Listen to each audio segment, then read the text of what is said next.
कि नहीं चाहिए माल हो, अरे कि नहीं चाहिए आलू हो, कि तेजस्वी के बिना सुधार ना होई, वो सुधार ना होई। भाई लालू बिना चालू बिहार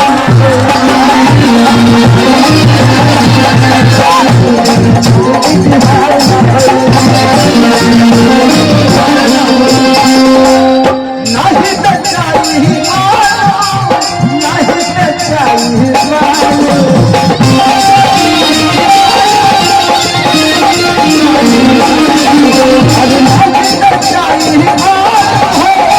नहीं तो चाहिए तेजस्वी के बिना सुधार ना होई, सुधार ना होई। भाई लालू बिना चालू बिहार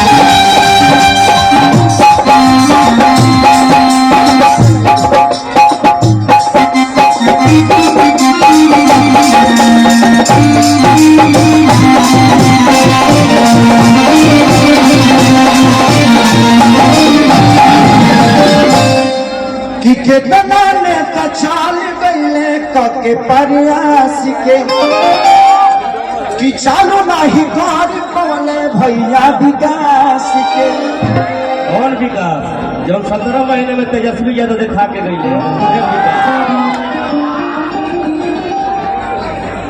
कि जवन तेजस्वी यादव करे वादा दे दे हल नौकरी की दूल्हा फंस जा, कि दोसर में दस प्रयास न होई, प्रयास न होई। भाई लालू बिना चालू बिहार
खेसारी लेखा दिलदार ना होई।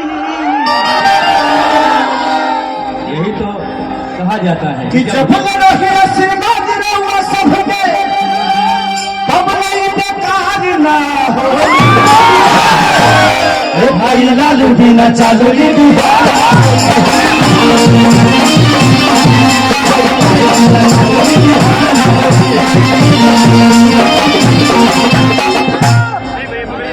कि सोच समझ के दी अपने रहुरा मात के, ना तो विरोधी रोक दी विजय रथ के।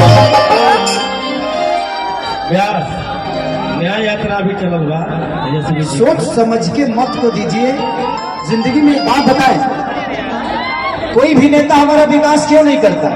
क्योंकि हम उसको हर बार जिताते हैं, इसलिए हमारे विकास को बपौती समझ लेता है। जिंदगी में एक बात बताए आपसे, दुखी में